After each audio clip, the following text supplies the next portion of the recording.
Hi, it's Chris with Implied Music, and I'm back with another Gizmo Sunday from Tonstrom. Spiral strings, a unique handmade bowed cello-like strange instrument. You can see the drawing of it here, and well, let's see if we can find a picture of someone playing it. Yeah, so they had done like a previous version of this thing, and this is like the deep sampled beast. It's I think it's on offer now at about 179 euros or American, I'm not sure. And it runs in contact 6, or I'm running it in 7 here, not the player, just regular old contact. So you'll have to own contact to play it. But wow, what an instrument, because these resonating bodies, the drum heads, add these extra layers of timbre to the instrument. It's super playable. Let's listen to what this thing is capable of.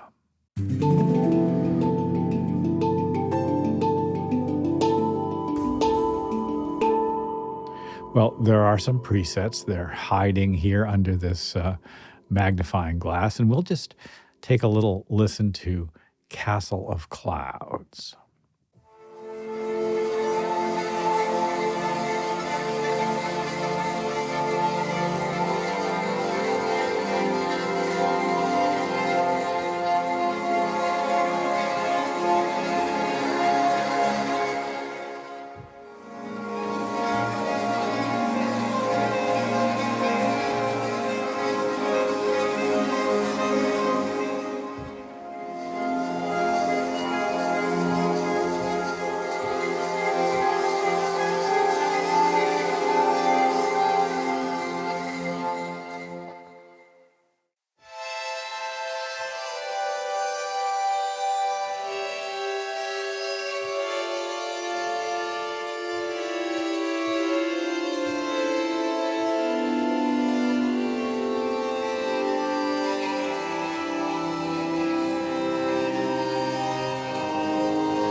Let's take a look at the GUI and talk a little bit about what's possible with these remarkable samples. So we're running 2 layers here. There's an A layer and a B layer. Everything is duplicated for each layer. They've recorded close body and room mics for each sample set. And you can see categories of samples here, processed through an amazingly great reverb sound. The 3 main pages are main, which is what we're looking at now, and it gives us control over, ADSR and mix, basically. Movements, which is the LFO center, and the LFO, right now we've got 3 of them on, as well as a step, kind of LFO, which is an awful lot of fun, which is not on right now. And over here in effects, a true stereo convolution reverb, which is, I'll just say, fairly processor intensive. If I play 4 or 5 notes on this instrument, my processor goes up, the CPU spike here goes up to about 45%. That's pretty substantial, more than I'm accustomed to seeing with other instruments. But I actually think it's kind of worth it. This browser here in the main window is terrific because I can choose, I want something to be tremoloed, I want it to have a rhythm, and I want it to be pure. Well, there is nothing that fits that category. I want it to be dissonant. Well, there's nothing that fits that category. Okay, simple rhythm. Well, good, now I know. So here we go. Cool.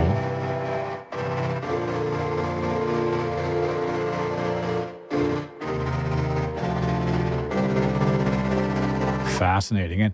And here we can probably see how the step sequencer is in effect there. There's a square LFO is what's doing it. And this is interesting to me because let's take a look at the step. Right now it's off, so we'll put it on, and it's syncing. It's to 16ths. And let's send it to volume.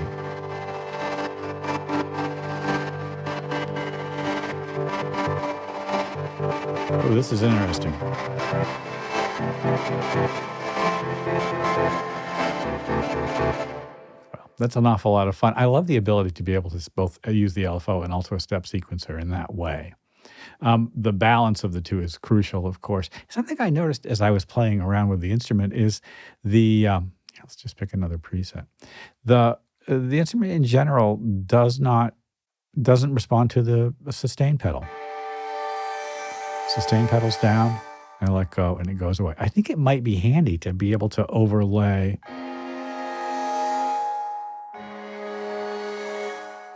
to be able to sort of move smoothly from groups of notes to groups of notes using the sustain pedal. That said, it is fairly processor intensive. Here, I'm playing 4 notes, and you can see the CPU is 43%.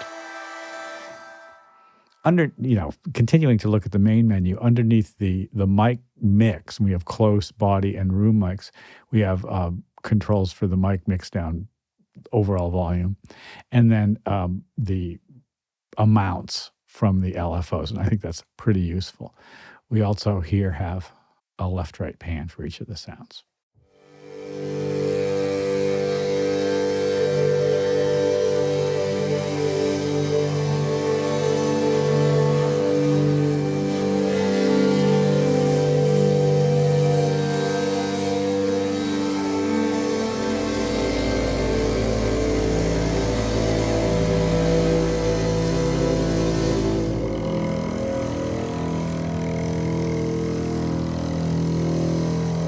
Very impressive. So we've got harmonics and Titan. Titan must be that big bass sound that we're hearing there. I just changed the samples, but I didn't change any of the other settings.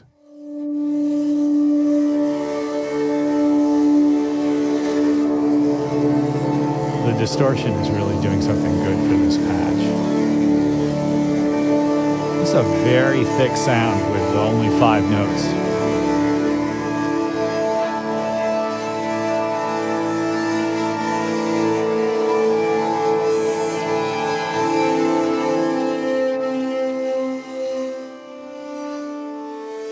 I think you could play melodic material with this, although it's really suited for pads and effects. True stereo space digital 12-bit reverb. And these are our options here. Let's go to Forest.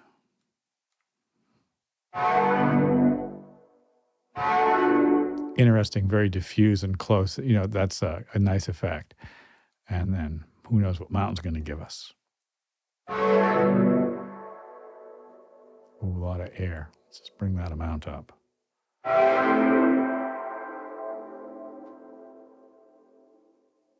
Yeah, I can really hear the stereo in that. And then a convolution reverb made up from the actual strings themselves. A lot of color there. I understand why they wanted this to be a true stereo convolution reverb.